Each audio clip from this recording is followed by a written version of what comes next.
Septiembre 10. La esperanza de la vida de resurrección. Como es el terrenal, así son también los que son terrenales. Y como es el celestial, así son también los que son celestiales. Y tal como hemos traído la imagen del terrenal, traeremos también la imagen del celestial. Primera de Corintios 15, del 48 al 49. Incluso si reunimos todos nuestros poderes de imaginación, nos resulta imposible concebir plenamente el mundo como debería ser y, de hecho, cómo será. ¿Te imaginas un mundo donde ya no haya terremotos, tormentas y tornados que causen estragos y destrucción? Un mundo en que la palabra cáncer ya no sea mencionada, generando miedo en el corazón. Un cuerpo sin debilidad, sin infección, sin enfermedad, sin tristeza, sin muerte. El hecho es que ninguno de nosotros puede imaginarse eso, pero sí tenemos una imagen de nuestra esperanza de vida resucitada en nuestro Señor Jesucristo. Al resucitar de entre los muertos, Él se ha convertido en las primicias de todos los que confían en Él. Lo que vemos en Él es lo que algún día llegaremos a ser. Por naturaleza, todos estamos en Adán y destinados a la muerte, pero a cualquiera que esté en Cristo, Dios le promete una esperanza renovada. 1 Corintios 15, 22. Al triunfar sobre la muerte, Cristo, el último Adán, 1 Corintios 15, 45, nos ha puesto en el camino hacia la vida indestructible en el cielo. Una vez caminamos por el camino del hombre terrenal, pero ahora todos los que están en Cristo llevan la imagen del hombre celestial. Versículo 49. ¿Cómo será la vida cuando ese hombre celestial regrese a la tierra y traiga el cielo consigo? Las escrituras nos exponen todos los detalles, pero si sabemos que en lugar de ser perecederos, nuestros cuerpos serán imperecederos. Actualmente tenemos una vida útil limitada, pero tenemos la promesa y esperanza de una vida eterna sin fecha de vencimiento. Viviremos para siempre, 1 Corintios 15, 42. Y cada día en ese ciclo será glorioso porque nada perecerá, nada se estropeará ni desvanecerá. Primera de Pedro de 1 al 4. También sabemos que Dios nos transformará de una condición de deshonra y debilidad a un estado renovado de poder y gloria. 1 Corintios 15, 43. Ni tú ni yo tenemos las categorías para comprender tal vida de resurrección. Sin importar lo que imagines, la realidad será mejor. Pero de esto puedes estar seguro, que la vida te espera porque tu Señor Jesucristo resucitado ha derrotado la muerte de una vez y para siempre. La muerte ha sido absorbida por su irreversible victoria. 1 Corintios 15, 54. Hoy todavía verás las fuerzas de la muerte actuando a tu alrededor, incluso en ti. Quizás seas muy consciente de ello de una forma u otra al leer estas palabras, pero debes estar seguro de que el reino de la luz ya ha prevalecido sobre el dominio de las tinieblas.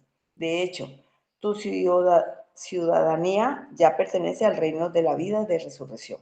A veces todavía puedes sentir la decadencia y lo terrenal, pero aún puedes encontrar esperanza sabiendo que el hombre celestial un día transformará tu cuerpo de humillación en conformidad al cuerpo de su gloria. Filipenses 3:21, para siempre. Para profundizar, primera de Tesalonicenses 5 del 1 al 11. Amén. Amén, mi hermana. Y buenos días para todos. Que Dios les bendiga, que el Señor, como siempre, nos sustente en palabra y en entendimiento, para la gloria de su nombre. Bueno, hoy, segunda venida de Cristo, resurrección de Cristo. Y vamos a considerar un poco la resurrección, cuál es el papel de la tumba vacía y cómo nos estamos preparando para esa segunda venida de Cristo. Yo recuerdo que a finales de los 90, cuando se acaba el milenio,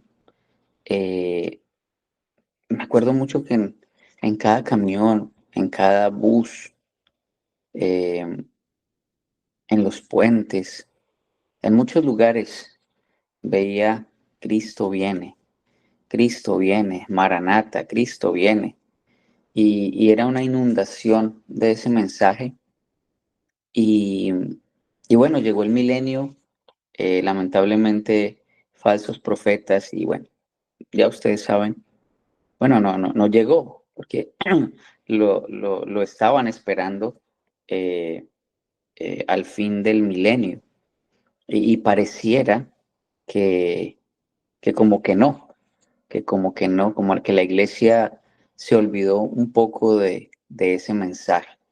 Y hoy vamos a considerar un poco las implicaciones de la resurrección y vamos a terminar con Primera Tesalonicenses 15, 5, del 1 al 11, algunas consideraciones a propósito de ese texto, el cual nos invita el devocional a meditar hoy. Em, la resurrección es el núcleo del mensaje cristiano y nunca debe darse por sentado. Cuando hablas del Evangelio, hablas de la resurrección de Cristo, habla de las implicaciones que tiene el que Cristo haya resucitado, el que la tumba esté vacía. Cuando escuchamos predicar el Evangelio, a veces se hace hincapié en la cruz. La resurrección a menudo se ignora, se da por sentada o se menciona solo de paso. Eh, en cambio, la predicación eh, que hacen los apóstoles en el libro de los Hechos enfatiza la resurrección de Jesús y apenas menciona su muerte. Los apóstoles estaban enfocados en la resurrección y la enfatizaban mucho más que la cruz. Lamentablemente, la iglesia solo parece entusiasmarse con la resurrección una vez al año, en la época de la Semana Santa, de la Pascua. Y en realidad, todos los domingos deberían ser domingo de resurrección. Y la razón por la que la iglesia primitiva comenzó a reunirse el primer día de la semana fue precisamente para celebrar la victoria de Jesús sobre la muerte. Sí, recuerdan esa dicotomía, esa situación que hay con que es el sábado o es el domingo. ¿Por qué el sábado? ¿Por qué el domingo? Y el domingo, el día del Señor, es porque el Señor resucitó. Recuerden que cuando Él resucitó, Dios Padre dijo, mira, esa obra que hizo mi hijo yo la acepto. Recuerden que en el Antiguo Testamento se preparaba prácticamente un año el sumo sacerdote para que pudiera entrar al lugar santísimo y hacer el sacrificio. Y se le amarraba una, una campanita a su cintura. Y si la campanita sonaba, quería decir que el sacerdote había caído y que ese sacrificio que él estaba haciendo no había sido aceptado por Dios. Pero cuando él salía vivo, quería decir que el sacrificio había sido aceptado. Y de hecho, esa es la razón por la cual nos reunimos el domingo y no el sábado, porque Cristo resucitó. ¿Te imaginas cómo sería la iglesia si nos reuniéramos conscientemente todas las semanas para celebrar su resurrección? De hecho, la resurrección física de Jesús es la doctrina que define el cristianismo. Pablo lo dice en Primera de Corintios. Dice, mire, si usted quiere desbaratar el cristianismo, demuestre que Cristo no ha resucitado. Y llevan más de 2500 años todos hombres tratando de demostrar que Cristo no resucitó, que la tumba realmente no estaba vacía. Pero gloria a Dios, la tumba está vacía. Y además, todas las denominaciones cristianas, desde la ortodoxa hasta la católica, desde la pentecostal hasta la bautista reformada y demás, creen en una verdad simple. La tumba está vacía. Si hay algo que nos puede identificar a todos y que no hay un motivo para reñir, es que todos, todos consideramos que la tumba está vacía. Es solo algunos liberales que ni siquiera deberían considerarse cristianos niegan que la tumba está vacía. Y ellos pierden el derecho a llamarse cristianos, porque de hecho nuestra doctrina y lo que nos sostiene es el hecho de que Cristo resucitó. Hay un libro que se llama Resucitado con Cristo, de un pastor que se llama Warnock, médico él, y ofrece una definición interesante. Un cristiano es alguien que cree en la resurrección física de Cristo y vive a la luz de las implicaciones de este acontecimiento.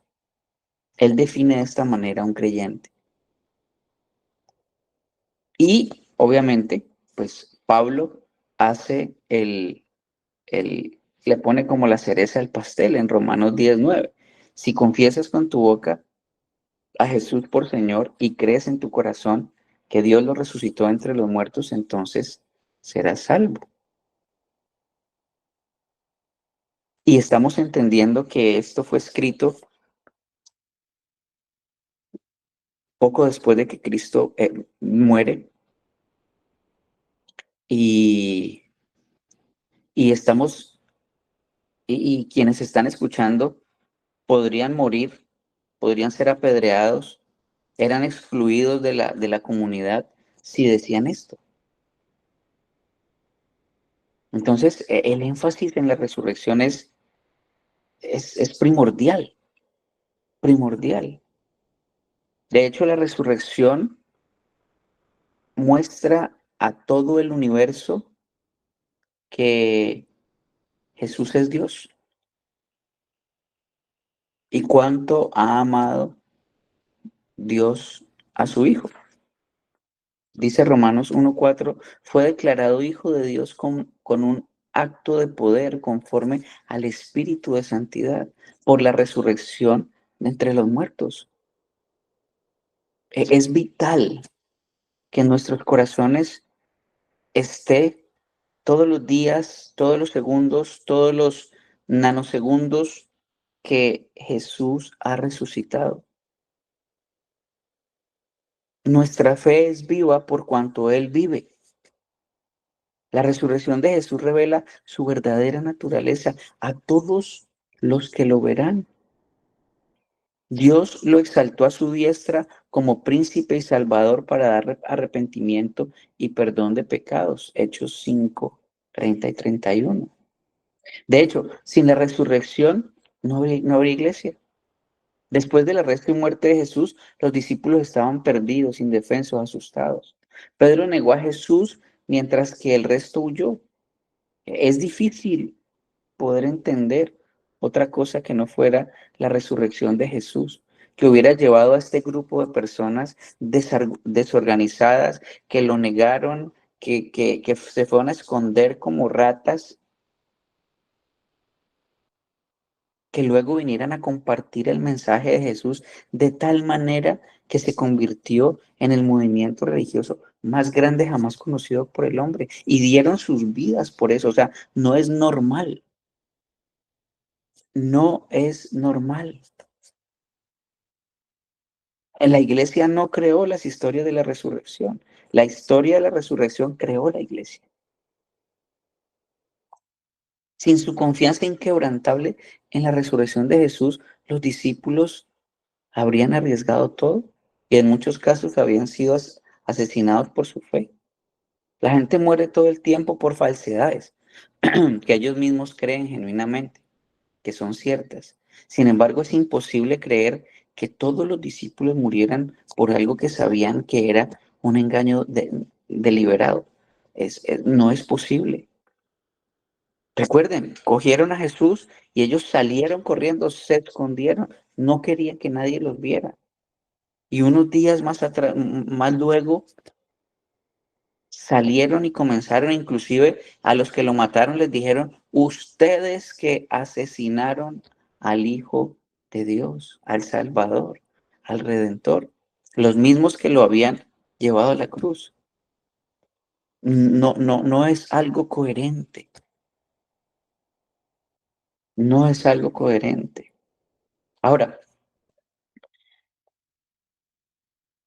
Quizá tal vez el descuido en la resurrección de Jesús puede ser alguna de las razones más importantes por la que nuestra predicación del Evangelio es tan poco sazonada. Spurgeon examinó la predicación de su época y sintió que la razón de su falta de poder era su falta de énfasis en la resurrección. Spurgeon decidió enfatizar el mensaje de la resurrección y dio miles de conversiones como resultado. Si elegimos descuidar la predicación de la resurrección, deberíamos sorprendernos si no vemos resultados similares. De hecho, cuando Pablo habló acerca del Evangelio, siempre se refería al anuncio de la gloriosa victoria del Rey resucitado. Y este es el Evangelio, que es poder de Dios para salvación para todo aquel que en él cree.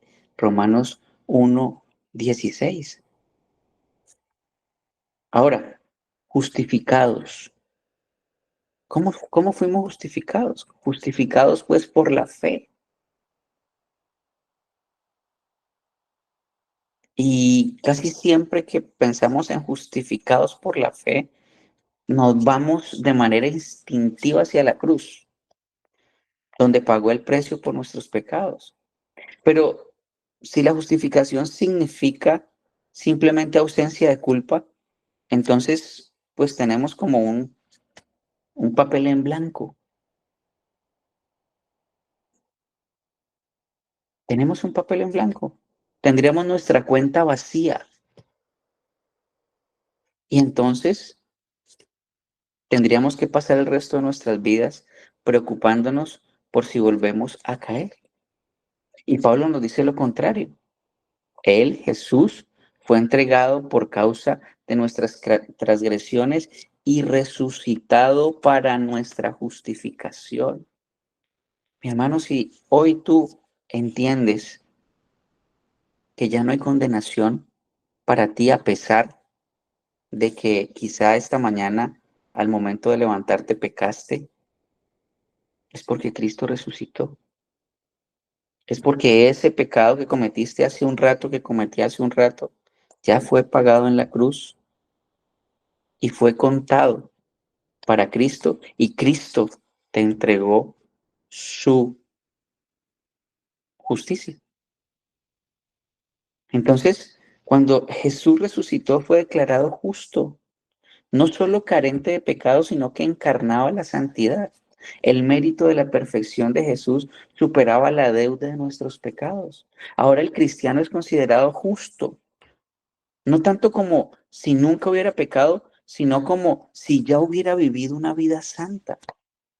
Hermanos, que el día que estemos delante del Señor, la hoja de vida que se va a ver va a ser la de Jesús. Ese intercambio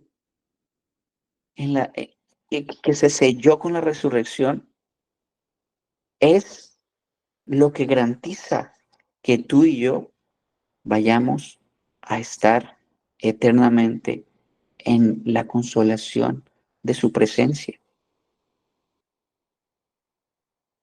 Entonces, es una verdad maravillosa.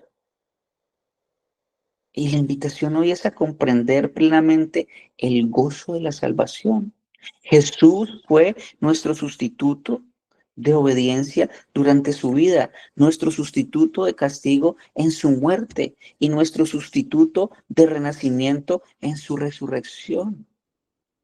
Si hoy tú entiendes que si mueres es ganancia, es porque Cristo resucitó, mi hermano. Y si no entiendes que la muerte es ganancia, hoy es un muy buen día para ir en arrepentimiento y fe, y que el Espíritu Santo te revele la resurrección del Hijo del Hombre. Entonces, las implicaciones metafísicas que tiene esto es inconmensurable, no se pueden decir con palabras. Hermano, Cristo está con nosotros hoy. Él ha prometido que estaría con nosotros hasta el fin de los tiempos. Y esto es, a veces la hemos escuchado tanto que se vuelve como, sí, Cristo, sí. Y Él está con nosotros. Pero esto lo cambia todo. Un héroe muerto en la tumba no sirve de nada. Y pensemos en todos los que han muerto en la guerra por defender ideales justos, pero está en la tumba. Pero un Salvador resucitado en el cielo nos da una confianza plena y total. Puesto que la tumba está vacía y Jesús está en el trono, podemos saber con certeza que saldremos victoriosos independientemente de lo que esté sucediendo en el mundo de hoy. Jesús en Mateo 16, 18 dijo, edificaré mi iglesia y las puertas del Hades no prevalecerán. Hermano, Satanás te va a atacar con todo lo que tenga, con todo. Y tú, a veces necio, o la gran mayoría de veces necio, y yo, descuidando lo más importante y dejándonos caer y arrastrar en el lodazal. ¿Por qué? El Hades no prevalecerá. Hermano, si hay un pecado ahorita con el cual estés lidiando de verdad, que es cierto, porque tú y yo estamos pasando por lo mismo, es porque no queremos ir delante de quien tiene el poder para quitárnoslo. Es porque en el fondo quieres estar con Él. Es porque en el fondo te deleitas en Él.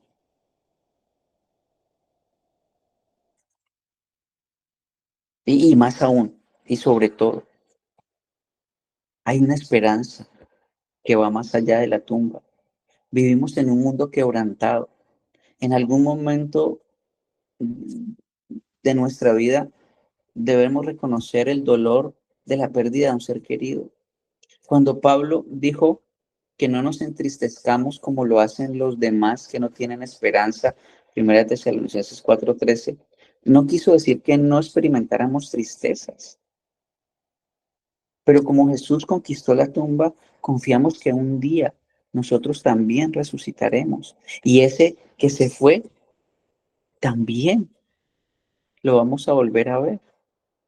Y así nos encontramos con ellos y obviamente más importante, con Jesús. Y esto cambia todo cuando nos enfrentamos cara a cara a la muerte.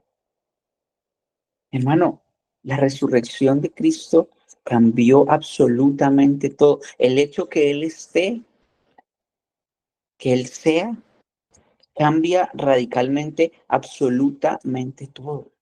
¿Por qué? Porque Él viene. Porque si no hubiera resucitado no podría venir, mi hermano. Porque si no hubiera resucitado no puede cumplir todo lo que Él se comprometió a cumplir. Recuerden quién hizo el juramento cuando estaba Abraham y Dios. ¿Quién fue que pasó por en medio de los animales partidos a la mitad? Y esa era la manera como se firmaban los contratos en aquel tiempo. Fue la columna de fuego. Él se comprometió, pero mi hermano resucitó. Por tanto, vendrá Maranata, gloria a Dios. Si eso no mueve tu corazón en esta mañana, bueno, hoy es un muy buen día para el arrepentimiento y fe. Porque, ay, pobre de mí, tengo tal enfermedad, pobre de mí, no tengo trabajo, pobre de mí, mi esposo no sé qué, pobre de mí, mi esposa no sé qué, pobre de mí, mis hijos, pobre de mí, el dinero, pobre de mí, no sé qué. Mi hermano, no. Jesús fue victorioso y por cuanto fue victorioso todo eso que tienes encima de tu espalda, simplemente llévalo a la cruz. Y punto. El mejor trato que hay, ocúpate de tus asuntos y yo me ocuparé de los tuyos. Buscad primeramente el reino de los cielos, su justicia, y lo demás vendrá por añadidura. Y mi hermano, el hecho de poder decir, muerte, ¿dónde está tu aguijón? A ver, ¿dónde está? No te temo, estoy listo, porque mi Señor resucitó y me está esperando, y lo único que estamos esperando para caer en sus manos es que vengas y caemos en su regazo de una. Ya no habrá más sufrimiento, ya no habrá más dolor, ya no habrá más dolor en el pecho, ya no habrá más dolor en la espalda, ya no habrá más dolor en ningún lado. Ya no habrá, ya todo será paz y amor. Y mi hermano, la resurrección nos une, nos une. Tal vez quizá la iglesia está un poco dispersada y desunida porque la resurrección no hace parte de ese entramado, de esa construcción. Se deja a un lado. A través de la resurrección, el último Adán se convirtió en espíritu de vida. Primera de Corintios 15:45. Pablo nos dice que el espíritu de aquel que resucitó a Jesús de entre los muertos habita en ti, habita en mí. Hermano, si yo entiendo que mi hermano, a pesar de lo necio que es, que yo, a pesar de lo necio que soy receptáculo, soy depositario del Espíritu de Cristo, no habrían tantas discusiones, tantas disensiones, tantos conflictos en la iglesia, entre los creyentes. Alma mía entendería que ese hermano, que es difícil, el Señor lo puso allí para conformarme a la imagen de Cristo. Que ese hermano que es difícil de amar, que esa hermana que es difícil de amar está allí y tiene la imagen de Cristo y yo debo amarla porque es mi hermana, porque es mi hermano y porque el Señor lo puso ahí para ayudarme a ser como Él. Es asombroso. El poder está disponible para transformarnos, equiparnos, empoderarnos. ¿Cuál es la extraordinaria grandeza de su poder para con nosotros, los que creemos conforme a la eficacia de la fuerza de su poder? Ese poder que obró en Cristo cuando resucitó de los muertos, Efesios 1, del 19 al 20 dice, ¿y cuál es la extraordinaria grandeza de su poder para con nosotros, los que creemos conforme a la eficacia de la fuerza de su poder? Ese poder obró en Cristo cuando lo resucitó entre los muertos y lo sentó a su diestra en los lugares celestiales. Y ese mismo poder mora en ti, hermano. Por eso, cuando la palabra dice, el que es débil diga fuerte soy, no es porque sea un cristiano espectacular y maravilloso y porque conozca la Biblia del Génesis hasta el Apocalipsis. Los demonios la conocen, Satanás la conoce. Ese no es el punto. El punto es que tienes allí adentro el poder, el mismo poder que resucitó a Cristo de los muertos. El mismo, exactamente, no cambia porque tenemos el mismo Dios. Dios nos salva en el Antiguo Testamento de una manera y nos salva en el Nuevo Testamento de otra forma. No es posible. Es la predicación del Evangelio de Cristo lo que salva. No hay nada más. Si hubiese otra manera, sería que nuestro Dios sería mutable, porque Él salva a unos de una forma y a otros de otra forma. No.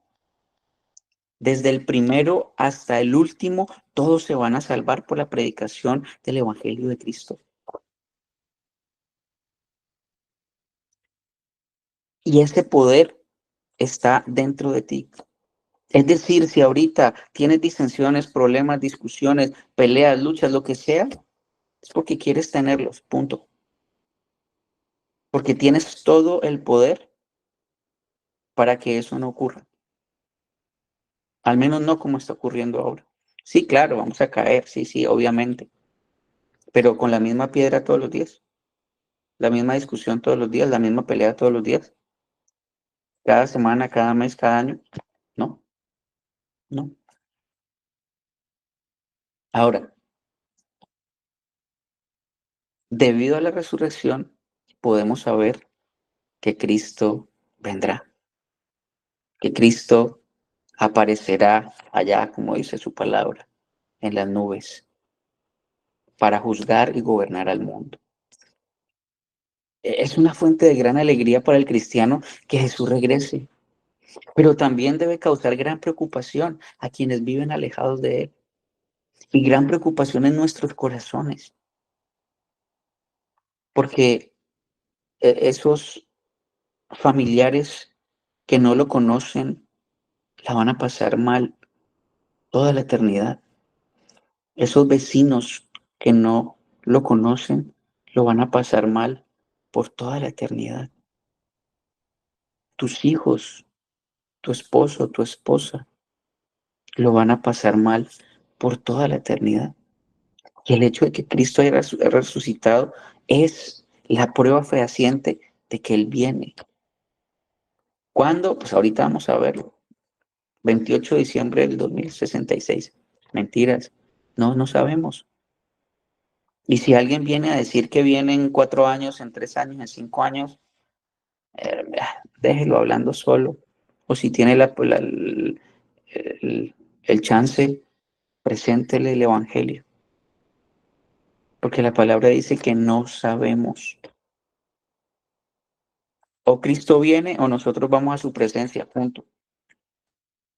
Y por ahora mejor que pienses que vas a ir a la presencia de Él, para que tu corazón no se angustie. Pero Cristo viene, mi hermano. Cristo viene. Dice, habiendo pasado por alto los tiempos de ignorancia, Dios declara ahora a todos los hombres en todas partes que se arrepientan, porque Él ha establecido un día en el cual juzgará al mundo en justicia por medio de un hombre, a quien Él ha designado, y habiendo presentado pruebas a todos los hombres cuando lo resucitó de los muertos. Hechos 17:30. Hermano, por cuanto Cristo resucitó, Él viene. Él viene. ¿Serás de las 10 vírgenes que tienen aceite cuando venga o de las 10 vírgenes que no tienen aceite cuando venga? Porque ahorita vamos a ver que Él viene como ladrón en la noche, que no sabemos en qué momento llegue. Lo único que nos dice es, tenemos que estar listos. ¿Cuándo? Tenemos que estar listos. Cada día es una batalla nueva contra las huestes del infierno, para que más personas escuchen el Evangelio de Cristo. Ese es su trabajo, mi hermano. Ese es su trabajo, mi hermana. Que cuando lo vean a usted, digan, ahí va alguien raro. Ese cuando uno llega y lo ofende, responde lo más de bien. Vaya, vaya, dígale una grosería y verá cómo le responde. Eso dicen de nosotros. O ni siquiera le hable porque con 2 piedras en la mano se lo devuelve. ¿A dónde estamos nosotros? ¿Estamos con la luz debajo de la cama o estamos con la luz en lo alto para que pueda alumbrar? Hermano, Cristo resucitó. Maranata, Cristo viene. Por cuanto Cristo resucitó. El domingo es el día en donde recordamos que Jesucristo vive. Y de lunes a viernes Jesucristo vive. Por cuanto Él vive, viene, llega. Primera de Tesalonicenses 5, del 1 al 11 dice, pero acerca de los tiempos y de las ocasiones, no tienes necesidad, hermanos, de que yo les escriba, porque ustedes saben perfectamente que el día del Señor vendrá así como ladrón en la noche. Que cuando digan paz y seguridad, entonces vendrán sobre todo destrucción repentina. Como los dolores a la mujer encinta no esperarán, no escaparán. Mas ustedes, hermanos, no están en tinieblas, para que aquel día que os sorprenda como ladrón, porque todos ustedes son hijos de luz e hijos del día. No somos de la noche ni de las tinieblas. Por tanto, no durmamos como los demás, sino que velemos y seamos sobrios. Pues los que duermen de noche duermen, y los que se embriagan de noche se embriagan. Pero nosotros que somos del día, seamos sobrios, habiéndonos vestido con la coraza de la fe y el amor, y con la esperanza de la salvación como yelmo. porque no nos ha puesto Dios para ira, sino para alcanzar salvación por medio de nuestro Señor Jesucristo, quien murió por nosotros, para que ya sea que velemos o que durmamos, vivamos juntamente con Él. Por lo cual, animémonos unos a otros y edifiquémonos unos a otros. Mi hermano, el creyente en Cristo ha de estar despierto y alerta ante su venida, conocido como el día del Señor. Ese día del Señor comienza con la noche, porque es la forma en que Dios marca el tiempo.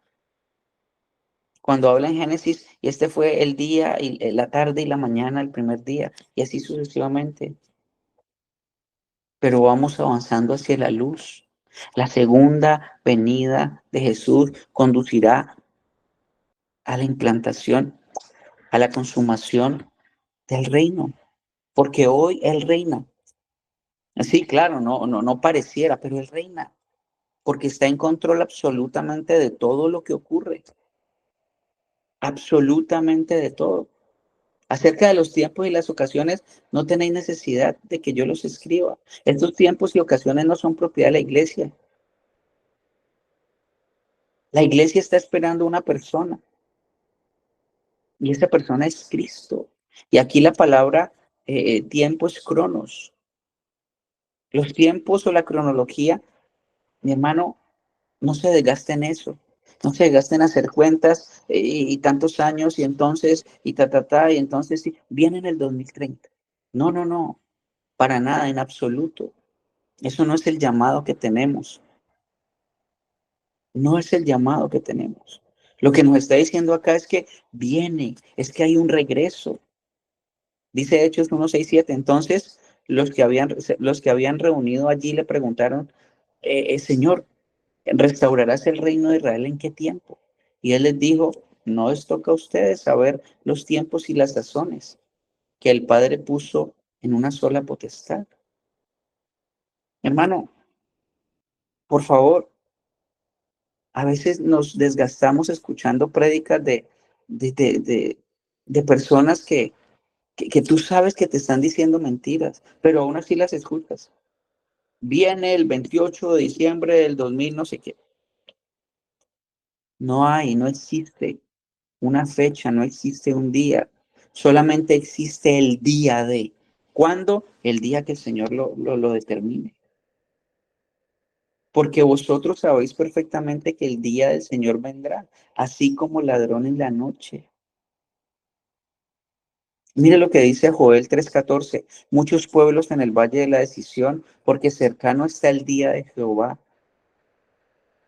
Cercano está el día de Jehová. Amós dice 5:18-20. Hay de los que desean el día de Jehová. ¿Para qué quieres este día?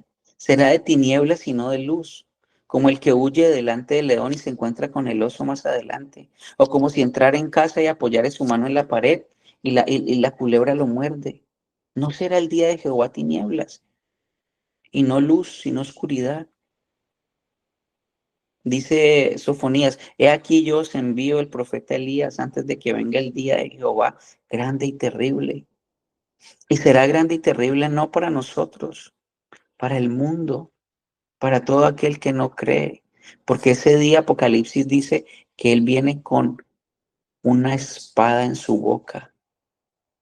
La palabra va a juzgar a todos, sin contemplaciones. Aún nosotros, aún su iglesia.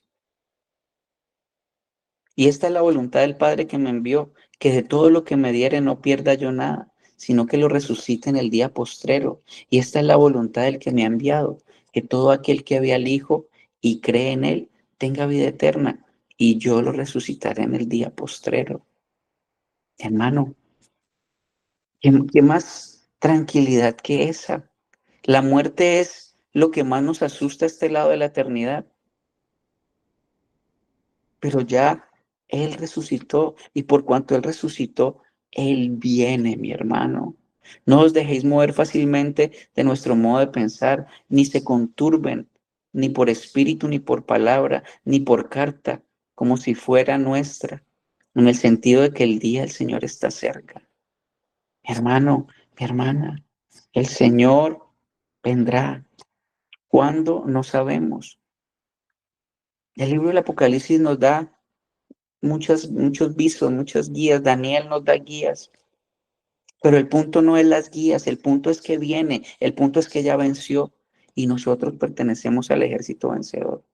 Que el Señor nos ayude, mi hermano, cada día a vivir como si fuera el último, a vivir como si ese día viniera Él. Y eso va a cambiar ostensiblemente cómo nosotros vivimos, pensamos y cómo trabajamos para la mies.